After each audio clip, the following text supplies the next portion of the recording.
Ya, chiquillos y chiquillas, muy buenos días, espero que estén súper bien. Primero que todo, pedirles disculpas por cualquier inconveniente que les traiga el hecho de que la clase sea virtual. Lamentablemente, a pesar de que mm, eh, no estoy tan enfermo, aún así me complica un poco ir a la universidad, así que decidí hacer la clase virtual. Obviamente no se va a pasar asistencia en esta clase y va a quedar publicada apenas termine, ¿ya? Durante la clase, cualquier duda que tengan, me pueden interrumpir, pueden escribir al chat o pueden activar su micrófono, ¿ya? Cualquiera de las dos opciones, yo tengo el chat acá al lado, así que lo estoy mirando constantemente, ¿ya? Entonces, hoy día vamos a seguir con el tema de la corriente alterna. Vamos a repasar rápidamente qué es lo que era una señal eléctrica sinusoidal alterna. Vamos a ver algunos valores importantes que nosotros podemos obtener a través de esta señal. Vamos a recordar el concepto de impedancia y ya vamos a empezar a hacer algunos ejercicios, ¿ya? Nosotros recordemos que una señal eléctrica sinusoidal alterna era una señal en donde la energía fluía en dos direcciones, en un momento en un sentido, en otro sentido. Y que a pesar de que pueden haber muchas señales diferentes que tienen en un momento valores positivos y en otro momento valores negativos, nosotros trabajamos particularmente con señales sinusoidales, ya sea senos o cosenos. La definición de corriente alterna es el movimiento de carga eléctrica a través de un medio que va cambiando periódicamente de dirección. Y lo podemos comparar con lo que es la corriente continua que nosotros veníamos trabajando en este curso, que sería esa línea roja, en donde a través del tiempo el valor es siempre el mismo. Acá, a medida que cambia el tiempo, el valor va a ir cambiando, pero aún así va a ir cambiando de forma periódica. O sea, siempre van a ser los mismos valores, pero van a ir cambiando de forma periódica. Y esto se utiliza principalmente porque se pueden usar conductores más delgados para transmitir la misma cantidad de potencia, reduciendo el cobre requerido, más o menos en un 25%, y a la vez reduce los costos de construcción y mantenimiento, ¿ya? Y dentro de una señal eléctrica sinusoidal alterna, nosotros teníamos que identificar, siendo esta la forma en que nosotros la escribimos, lo que era la magnitud, lo que era su frecuencia angular, que está en radianes por segundo, y que se relaciona con la frecuencia cíclica, con la siguiente ecuación, y también la fase. Entonces lo que nosotros dijimos es que mediante fasores es posible caracterizar una señal sinusoidal considerando su magnitud y su fase. Así, el fasor de esta señal va a ser su magnitud y su ángulo.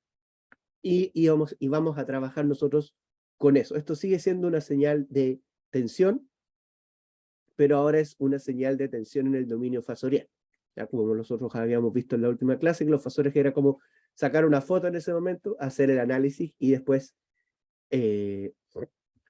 volver al dominio temporal. Entonces partimos con una señal en el dominio temporal, la pasamos al dominio fasorial, hacemos todos los cálculos ahí, y luego volvemos al dominio temporal. Ahora, antes de comenzar a trabajar netamente en algunos ejercicios con circuitos, es importante tener en consideración tres cosas muy importantes al momento de trabajar con señales sinusoidales alternas. La primera es hablar del valor máximo o el valor mínimo, que corresponde, como el nombre dice, al valor máximo mínimo que puede alcanzar una señal alterna. Al valor máximo también se le conoce en algunas partes como valor peak, mientras que a la diferencia entre el valor máximo y el valor mínimo se le conoce como valor peak to peak. Entonces, en algunas partes podemos hablar del valor peak, que va a ser el valor máximo que alcanza la señal, y en otras partes podemos hablar del valor peak to peak, que es la diferencia entre el máximo y el mínimo. Por ejemplo, para una señal sinusoidal igual a 10 seno de 4 pi t, esto una señal de tensión, el valor peak va a ser 10 volt, porque es el valor máximo al que llega la señal, y el valor peak to peak sería la diferencia entre el máximo y el mínimo, sería 10 menos 10, porque el mínimo va a ser menos 10, y esto nos daría como resultado 20 volts. O sea, es como toda la distancia, entre comillas, o toda la diferencia que hay entre el mínimo y el máximo. Este es el valor peak to peak, o el valor pico pico también, se le señala en algunas partes, ¿ya? Por otro lado, también podemos definir el valor promedio, ¿ya? Que va a corresponder al promedio de una señal alterna que se calcula sobre su periodo.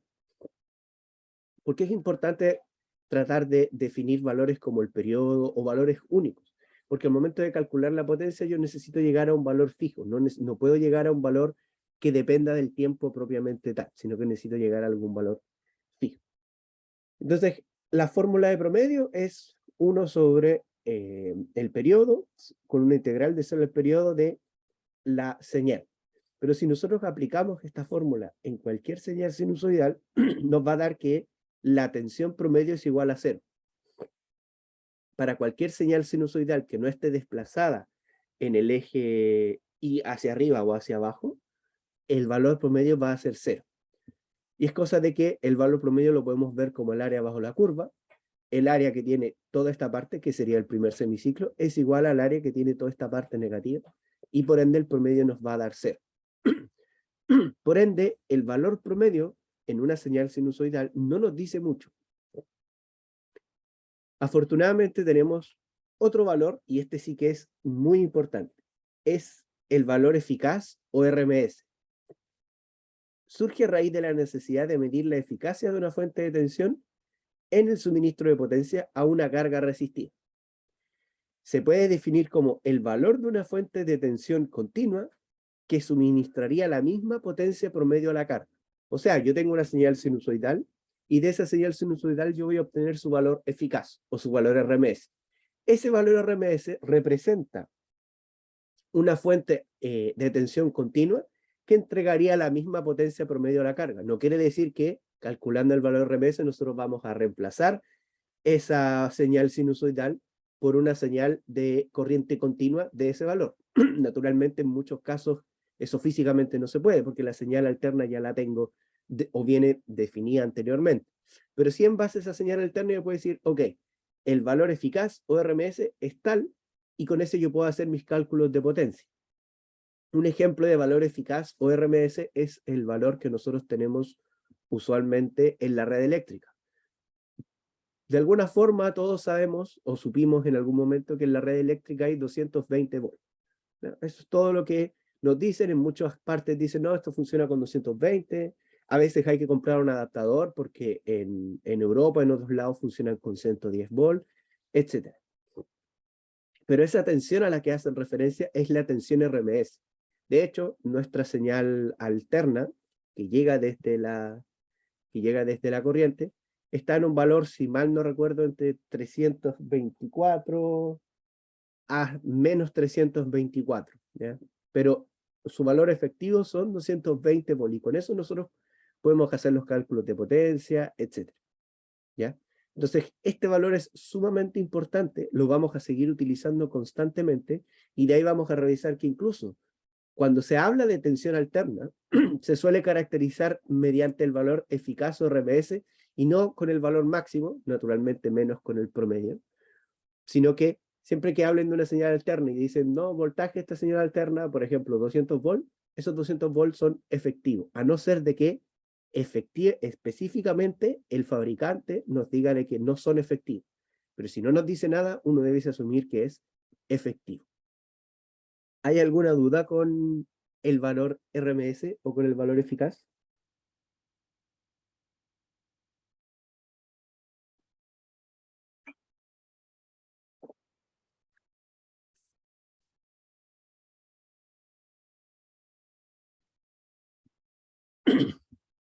¿Cómo uno podría calcular el valor eficaz o RMS de alguna señal?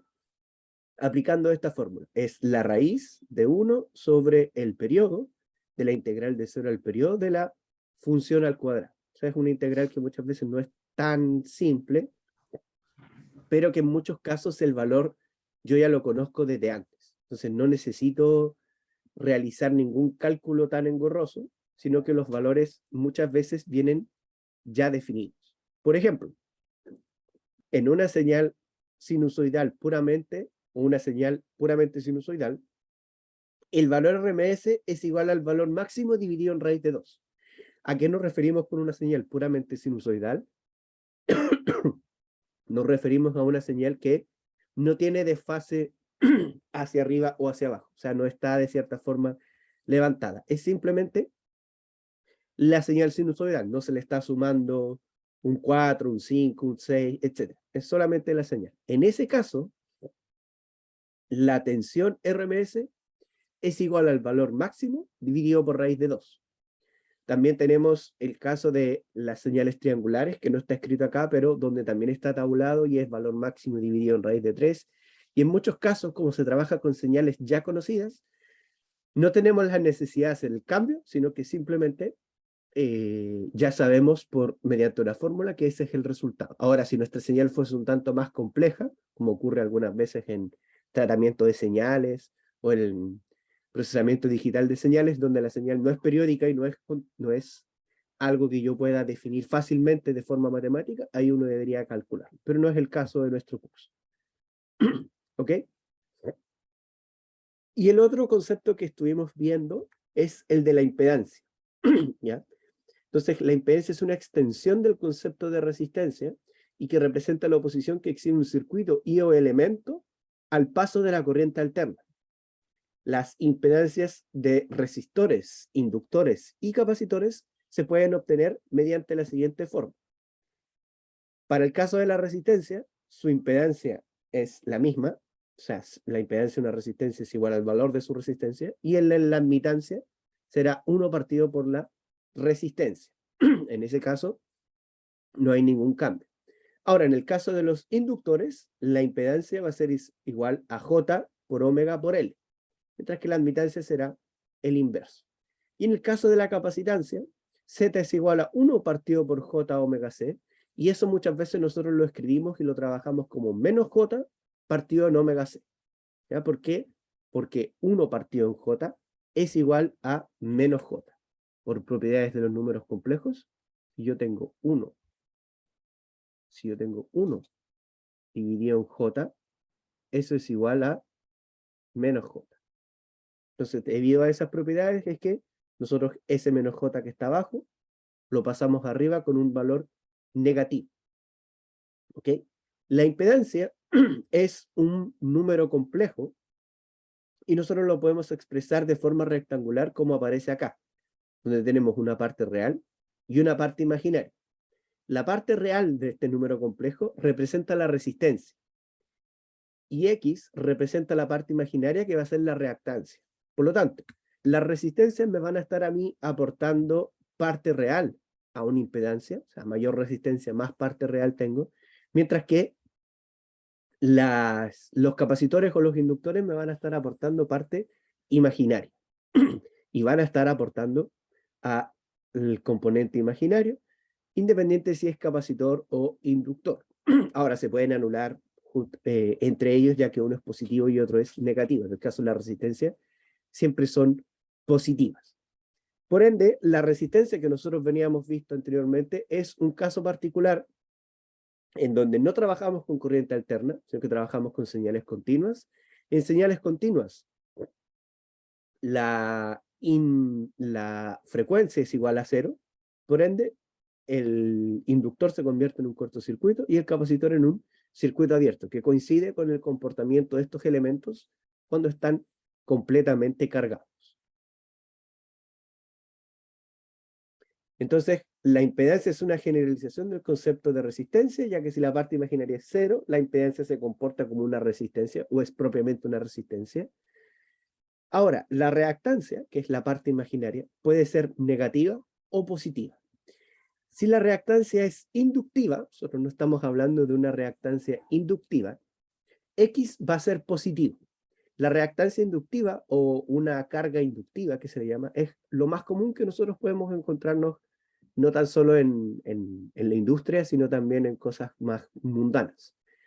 Si la reactancia es capacitiva, la parte imaginaria va a ser negativa. Son pocas las cargas que se modelan mediante resistencia y capacitor, pero también existen, lo más común es modelarlas a través de la reactancia inductiva.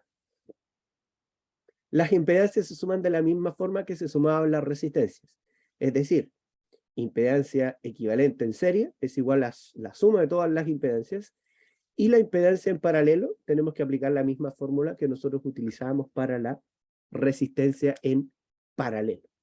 ¿Ya? ¿Alguna duda, chiquillos, hasta acá? ¿O algo que no haya quedado tan claro?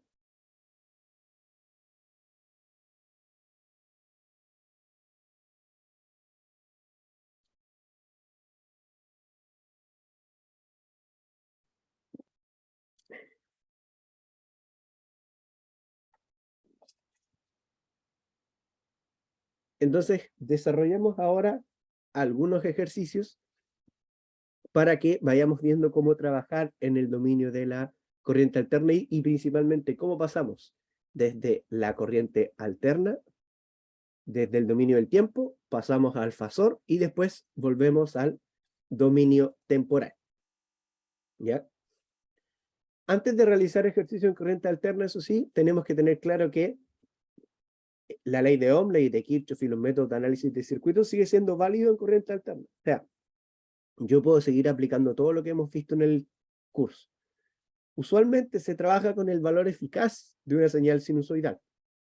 Por ende, la función vendrá explicitada con su valor RMS y no con su valor máximo. ¿Qué quiere decir esto? Quiere decir, por ejemplo, de que se me perdió el lápiz. Quiere decir de que si yo tengo una señal B de t, que es, por ejemplo, 4 seno de 3t, este 4 que está acá va a representar el valor RMS. No va a representar el valor máximo, sino que la señal va a venir ya entregada en el valor RMS.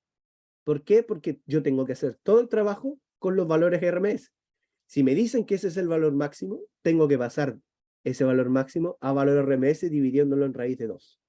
¿Ya? O sea, sí o sí tengo que trabajar con el valor RMS. La fuente usualmente va a venir expresada respecto a su valor RMS y su ángulo. Por ejemplo, B es igual a 5, ángulo de 45. En ese caso, no es necesario realizar ningún cambio. En caso contrario, se debe expresar en términos de su valor RMS y su ángulo. O sea, esto quiere decir de que en realidad el circuito, la fuente y los elementos ya pueden venir en el dominio fasorial o pueden estar en el dominio temporal. Si están en el dominio fasorial, puedo trabajar directamente ahí y después pasar al dominio temporal. Y si están en el dominio temporal, ahí tendré que hacer el cambio al dominio fasorial. Que es lo mismo que dice acá, que el circuito puede estar en ambos dominios. El análisis se realiza en el dominio frecuencial y luego se vuelve al dominio temporal.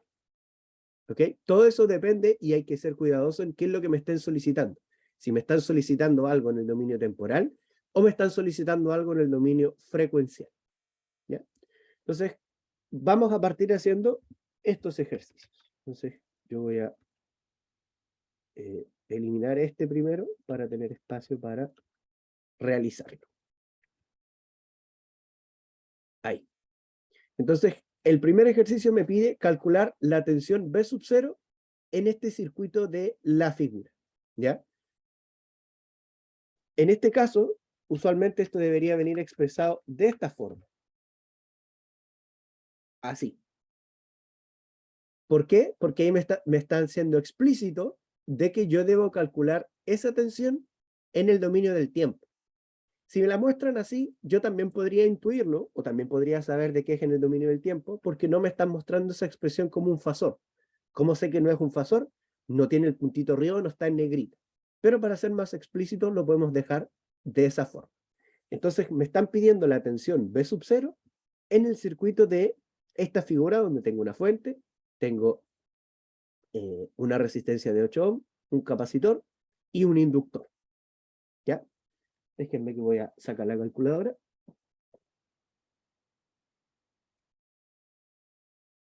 Ya. Entonces, lo primero que nosotros tenemos que hacer en este tipo de circuitos, independiente de lo que nos estén solicitando, es pasar inmediatamente al dominio fasorial. Entonces, para pasar al dominio fasorial, primero nos damos cuenta cuál es nuestra frecuencia angular, que en este caso son 5 radianes partido en segundo. Me van a disculpar la letra. Recuerden que la frecuencia es lo que acompaña a t. Y en base a esa frecuencia, yo debería, voy a achicar esto para tener más espacio, yo debería obtener todos los elementos del circuito. ¿Ya? Ahí el circuito debería estar, no. Ahí lo vamos a borrar. Le ponemos blanquito acá. Lo hacemos más pequeño. Y lo borramos. Ahí. Entonces, con la frecuencia,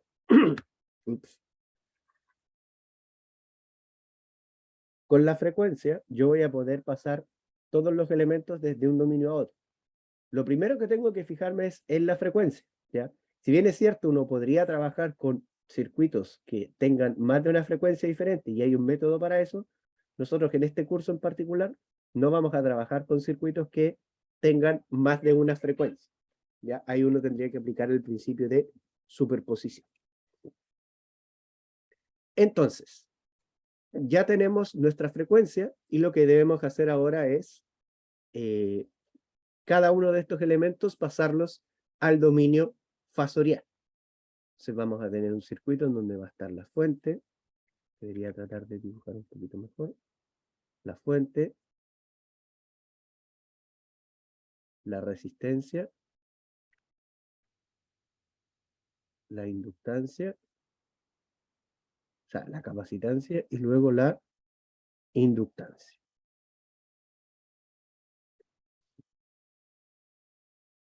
La fuente, tenemos 30 seno de 5t. Recuerden que si tenemos una función seno, lo que nosotros debemos hacer es trabajarla como coseno. Trabajar como coseno. ¿Cómo pasamos de un seno a un coseno? Bueno, solamente hay un desfase de 90 grados entre uno y otro. Por lo tanto, si nosotros tenemos una función seno, por ejemplo, seno de x, eso es igual a decir coseno de x menos 90 grados. Por ende, lo que está haciendo eso es agregarle un desfase. Nada más que eso. Lo único que hace en este caso, ponerle un seno, es que ahora le vamos a tener que agregar un desfase y vamos a tener que considerar un desfase. Por lo tanto, esta señal en realidad va a ser 30 coseno de 5t menos 90. Esa es la señal que yo tengo que convertir al dominio fasorial. Y esa señal finalmente me queda 30 ángulo de menos 90. Voy a escribir un poco mejor. 30 ángulo de menos 90. ¿Sí? Y esa es la señal que yo tengo en el dominio fasorial. Ahí sí. ¿Queda claro? ¿Hay alguna duda con eso?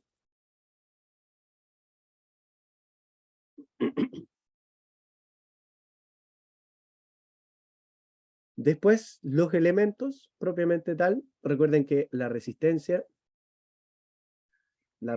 se queda tal cual, serían 8 ohms. La capacitancia serían 0,2 faradios. Yo tengo que utilizar menos J partido en omega C.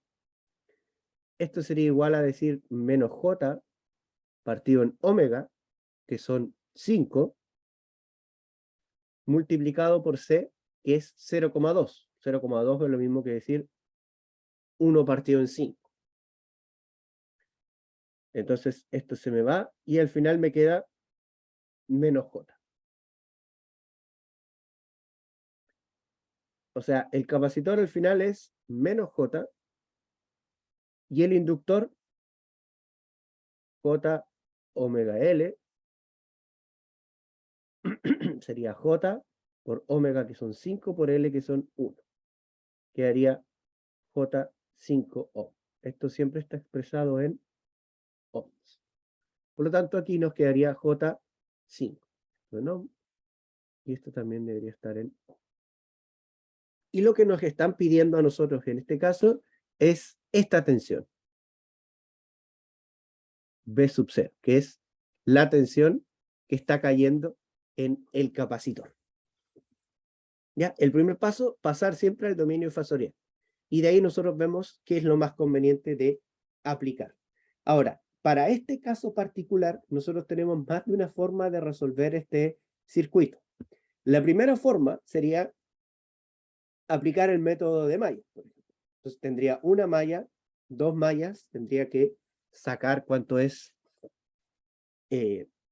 sacar cuánto es cada una de las corrientes de malla y después calcular la tensión en el capacitor. Esa es una forma. La segunda forma es ver si puedo de cierta forma reducir un poco el circuito para que me quede de una manera más sencilla. Y efectivamente yo podría hacer un paralelo entre la capacitancia y la inductancia. ¿Por qué puedo hacerlo? Porque si yo hago un paralelo entre ambos elementos, no voy a estar cambiando esta tensión, dado que estos elementos están en paralelo. Si yo encuentro el equivalente mantiene la misma tensión. ¿Ya? De esa forma, no tengo la necesidad de cambiar cuánto es, o sea, no tengo la necesidad de preocuparme si puedo hacer esa reducción o no. Y ese es el criterio general que yo tengo para saber si puedo hacer alguna reducción en algún circuito en donde me estén pidiendo una tensión o una corriente. Si esa reducción va a modificar mi variable de interés, entonces esa reducción yo no la puedo hacer. O la puedo hacer, pero después tendré que retroceder hasta llegar al valor que tenía o el valor de interés. Pero si la reducción que yo quiero hacer cambia el valor de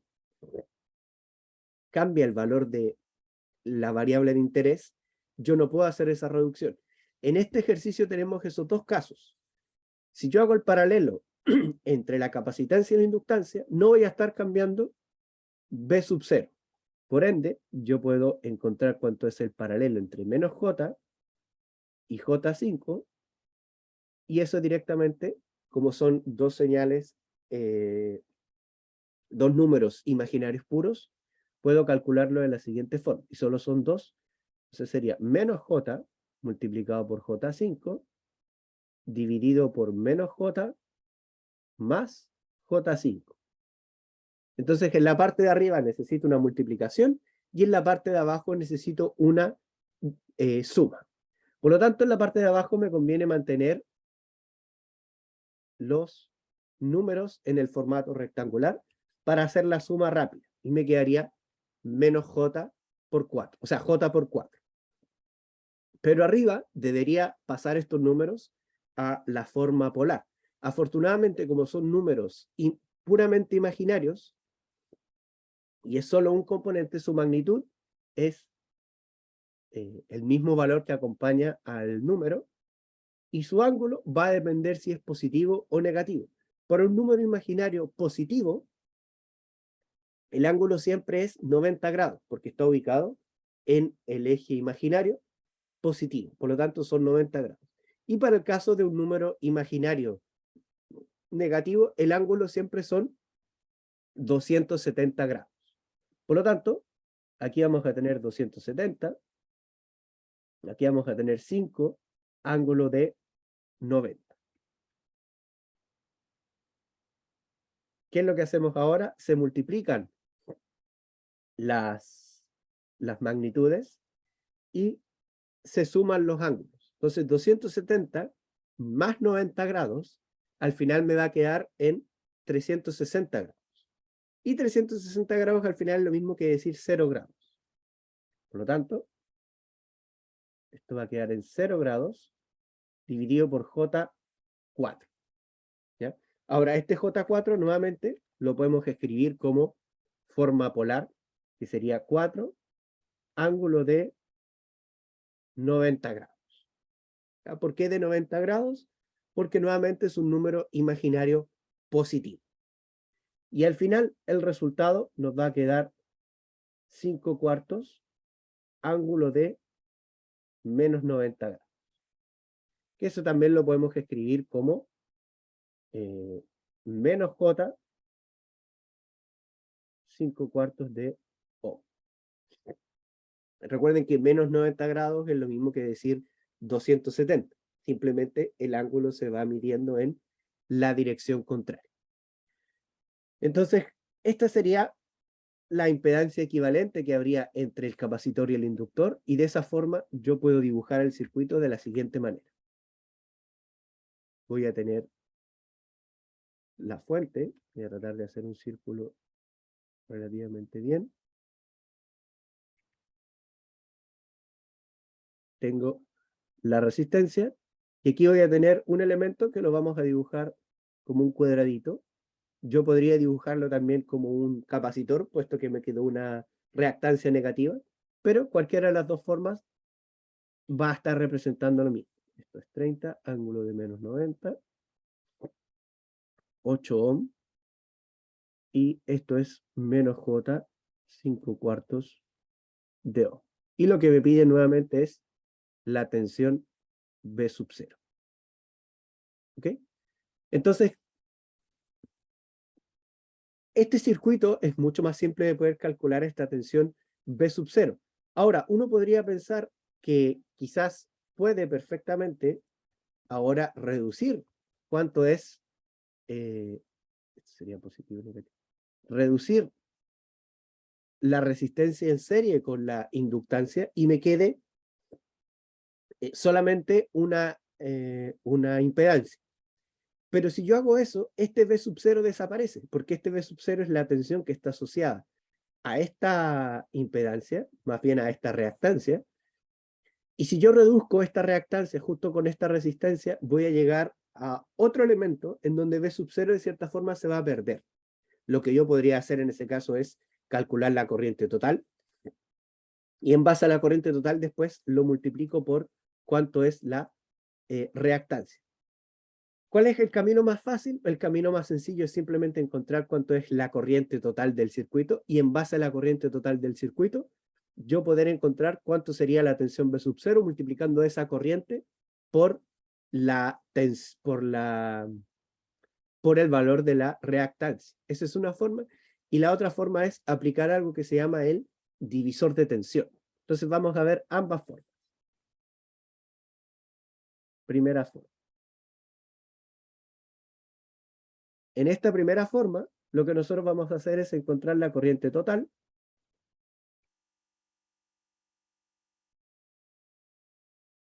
La corriente total, que va a ser igual a los 30 ángulo de menos 90 dividido por 8 menos J 5 cuartos. Esa sería la corriente total que yo tengo en el circuito. ¿Para qué quiero la corriente total? Porque con la corriente total después yo puedo calcular cuánto es la tensión V sub 0. Entonces, voy a sacar la calculadora.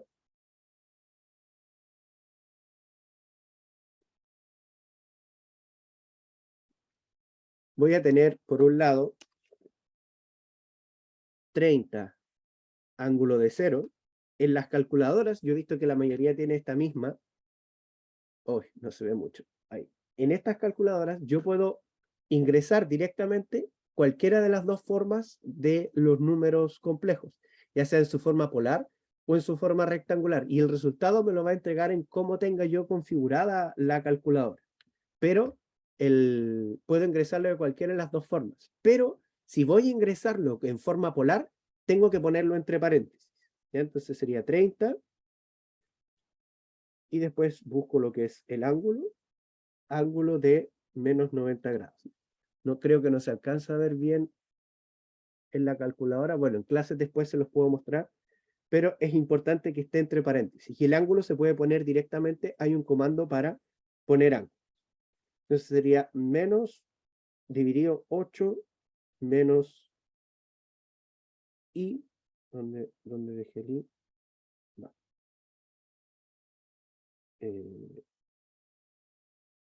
Sería i, está acá, y factor de 5 dividido en 4. Ah. Entonces, 30 ángulo de menos 90 dividido en 8 menos i.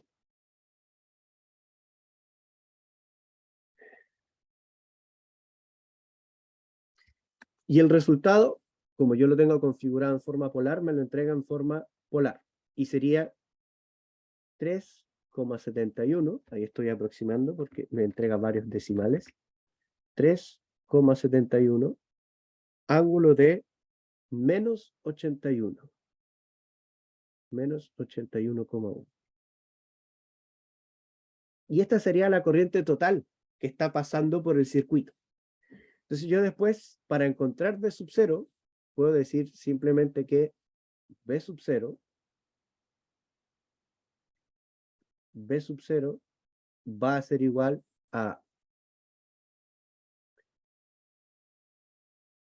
la corriente total multiplicado por J 5/4. O sea, el valor que obtuvimos recién lo multiplico por menos J 5/4 y ahí voy a obtener cuánto es la tensión. Fíjense que es lo mismo que nosotros hacemos en la corriente continua, en donde nosotros para encontrar una tensión, si sabemos la corriente, sabemos que corriente por resistencia en ese caso, me da igual a la tensión. En este caso funciona de la misma forma, la única diferencia es que ahora estamos trabajando con números complejos. Por lo tanto, la tensión B sub 0,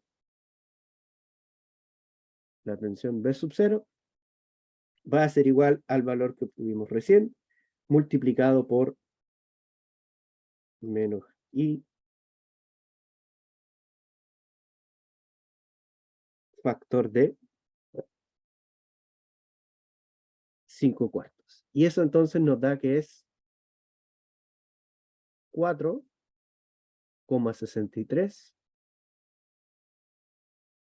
ángulo de menos 171,1. Y ahí obtuvimos cuánto es la tensión en el dominio fasorial. ¿Alguna duda, chiquillos? Hola, profe. Dígame. Sí, la de los ángulos, la del 270 y 90, que justo como que me distraje, así que no presté atención a esa parte. Cuando sacamos como la resistencia equivalente. Ah, ya. Lo que pasa es que, bueno, la resistencia equivalente, como están en paralelo, arriba multiplico y abajo sumo, ¿cierto?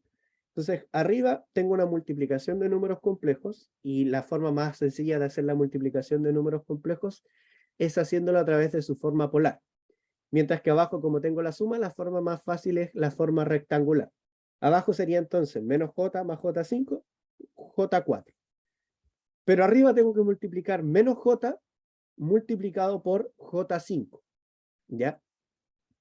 Menos J es un número puramente imaginario, su módulo es 1, porque 1 al cuadrado bajo raíz es 1, y el ángulo es donde están los números complejos negativos. Entonces, recordemos lo siguiente.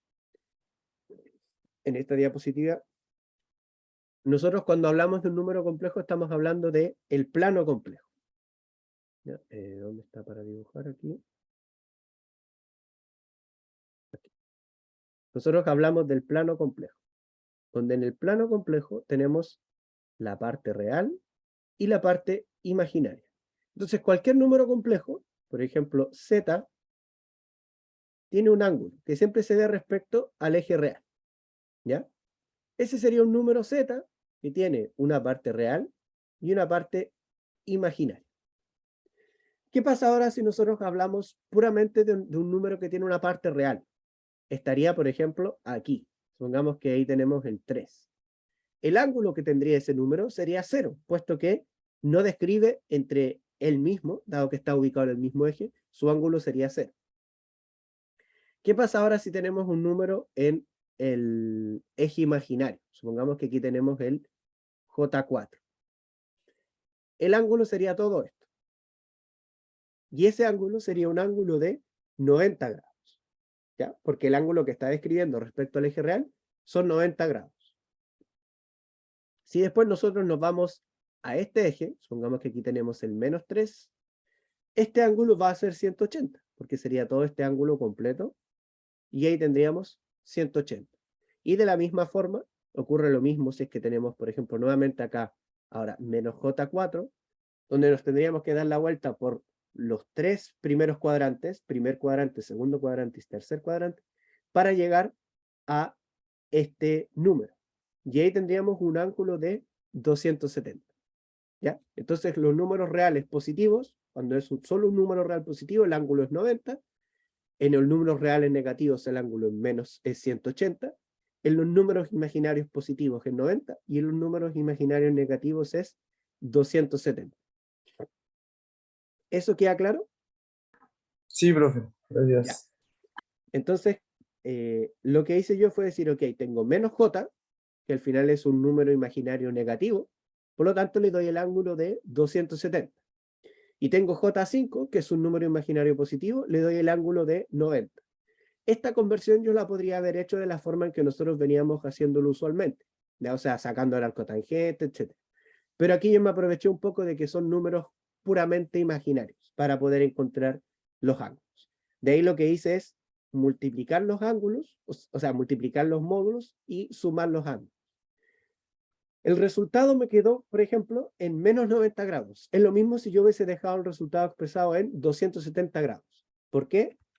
Porque en este gráfico, cuando nosotros hablamos de ángulos positivos, hablamos de ángulos que se miden en esa dirección, o sea, en el sentido contrario a las manecillas del reloj. Pero si yo lo mido en el otro sentido, o sea, hacia allá, estamos hablando de un ángulo negativo. Por ejemplo, este ángulo que yo describo aquí puede ser menos 90 grados o también podría ser 270 grados. ¿Ya? Entonces estamos hablando en ambos casos del mismo ángulo, solamente que de cierta forma llegamos por caminos diferentes. ¿Queda claro?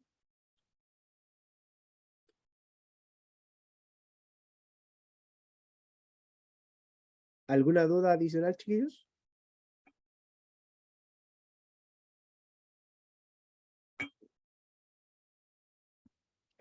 Ya, entonces tenemos ahora nuestra atención, pero nuestra atención está en el dominio fasorial. Entonces nosotros tenemos que volver al dominio temporal. ¿Cómo hacemos eso? De una manera muy sencilla. Decimos que nuestra función en el dominio temporal va a ser igual al módulo o a la magnitud 4,63. Recordemos que este va a ser nuestro valor RMS. 4,63. Ángulo, en este caso estamos trabajando con un coseno, así que lo cambiamos a un coseno, que arriba hicimos la conversión. La frecuencia se mantiene, menos 171,1 grados, y esto en tensión. Y ahí nosotros obtuvimos cuánto es la tensión que está cayendo sobre esta impedancia, en este caso, sobre esta reactancia, que sería el capacitor. ¿Alguna duda, chiquillos? ¿Algo que no haya quedado tan claro?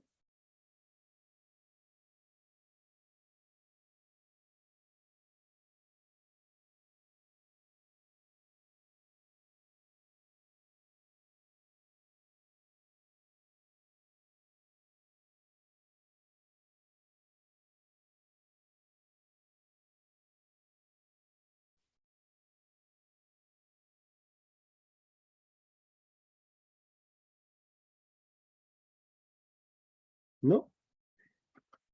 Ok. Ahora, había otra forma de resolver este problema, que es aplicando algo que se llama divisor de tensión. Vamos a mover esto un poquito hacia acá. El divisor de tensión en general a mí me va a servir siempre que yo tengo un circuito serie. O sea, tengo una fuente y dos o más, ya sea resistencias, impedancias, etcétera, pero que estén en serie. Entonces, ¿cómo hago yo el divisor de tensión?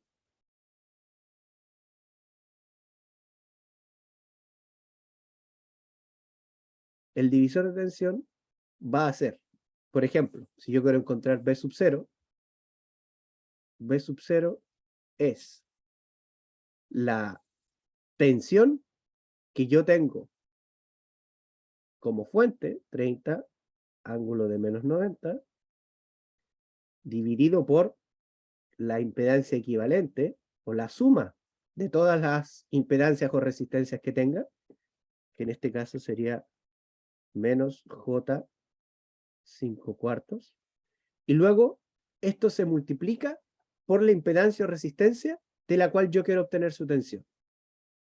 Menos J 5/4. Fíjense que en realidad es lo mismo que nosotros hicimos acá. Es esto y luego multiplicado por esto, pero todo en una misma ecuación, que se basa en el principio de que en un circuito en serie la corriente es la misma en todos los elementos. Entonces al final lo que yo estoy haciendo ahí es calcular la corriente y aquí estoy multiplicándola por la impedancia. Eso yo lo puedo aplicar solamente cuando tenga circuitos en serie, o sea, solamente cuando tengo una fuente de tensión que esté en serie con dos o más impedancias, o resistencias, o reactancias, o lo que sea, ¿ya? Pero solamente en ese caso. Y si yo resuelvo esto, voy a llegar también al mismo resultado anterior. ¿Ya? ¿Alguna duda, chiquillos? ¿Algo que no haya quedado tan claro?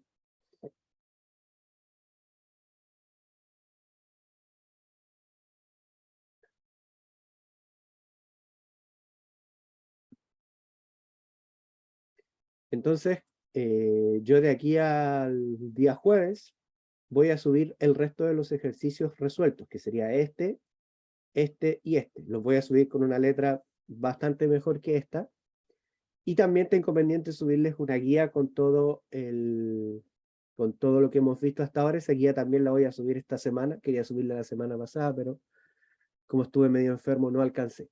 ¿Ya? Y recuerden que la fecha del taller se modificó. A ver, vamos a poner aquí el calendario. También tengo pendientes mandarles el correo. Pero la fecha original era el 18, se movió para el 25. Eso implica de que la prueba no podía quedar para la semana libre, entonces la prueba quedó para el 7 de noviembre. ¿Ya?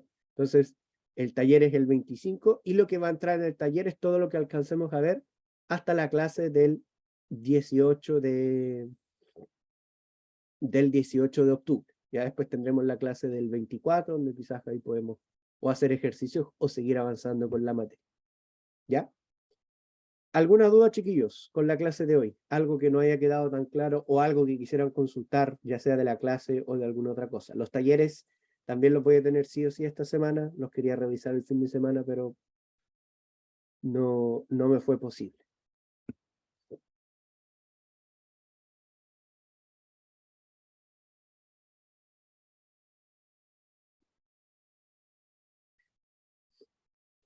Ya, chiquillos, entonces si no hay más dudas, quedamos hasta acá. Que tengan una excelente semana y nos estaríamos viendo la próxima semana.